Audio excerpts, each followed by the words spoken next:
অশান্তি সৃষ্টি করার চেষ্টা করেছে। ছাত্রদের প্রতি আমাদের সকলের পূর্ণ সমবেদনা আছে। নির্যাতিতা ও নিহত তরুণী চিকিৎসক স্নাতকোত্তর ছাত্রীর প্রতি যে মর্মান্তিক অপরাধ সংঘটিত হয়েছে তার সুবিচার আমরা সকলেই চাই। এখন বিষয়ের তদন্তভার সিবিআই এর হাতে। সিবিআই এর কাছে পূর্ণাঙ্গ এবং দ্রুততম ন্যায্য তদন্ত চাওয়ার তথা সুবিচার চাওয়ার দায়িত্ব ও অধিকার আমাদের সকলেরই আছে। কিন্তু আজ মহানগরকে এবং তারপর কাল বাংলাকে স্তব্ধ ও অচল করার যে প্রয়াস হলো ও হচ্ছে তা সম্পূর্ণত অসমর্থনীয়। ছাত্রছাত্রীদের পড়াশোনা, পরীক্ষা প্রভৃতি আছে ও চলছে। শারদোৎসবের বেচাকেনা শুরু হয়ে গিয়েছে। ব্যবসায়ী, কর্মজীবী, পেশাজীবী, বৃত্তিজীবী বৃহৎ সংখ্যক মানুষের ভবিষ্যৎ এতে বিপন্ন হচ্ছে। শিক্ষা ও স্বাস্থ্য সহ সকল জনক্ষেত্র ও আপৎকালীন পরিষেবা বিপন্ন। এই পরিস্থিতিতে পশ্চিমবঙ্গ সরকার জানাচ্ছেন আগামীকালের প্রস্তাবিত বন্ধকে মানা হবে না, মেনে নেওয়া হবে না।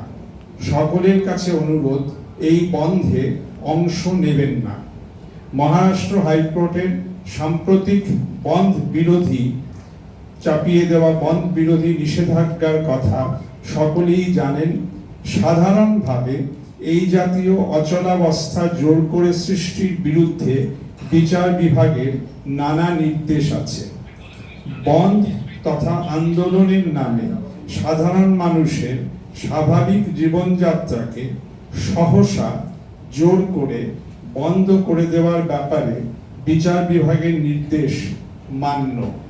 রাজ্য সরকারের সিদ্ধান্ত, আগামীকাল সমগ্র রাজ্যে স্বাভাবিক জনজীবন সচল রাখা হবে, সবকিছু চালু থাকবে।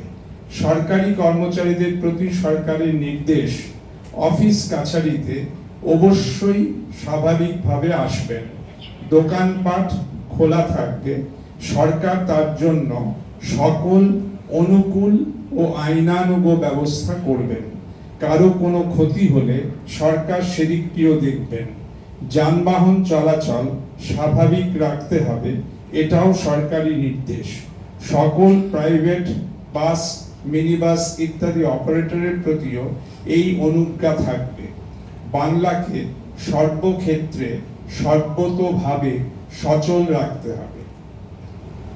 বাংলার সংস্কৃতি ও কৃষ্টি মূলত সৌজন্য ও পারস্পরিক সহাবস্থান ও সহযোগিতা।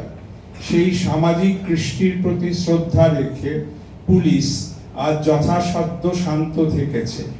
এই সৌজন্য ও শিষ্টতার পরিবেশ বজায় রাখা হবে এবং কাল থেকে জনজীবন স্বাভাবিক থাকবে। পশ্চিমবঙ্গ সরকার এই আশা ও বিশ্বাস পোষণ করে। বাংলা খবর, আপনার রাজনীতি, আপনার আওয়াজ।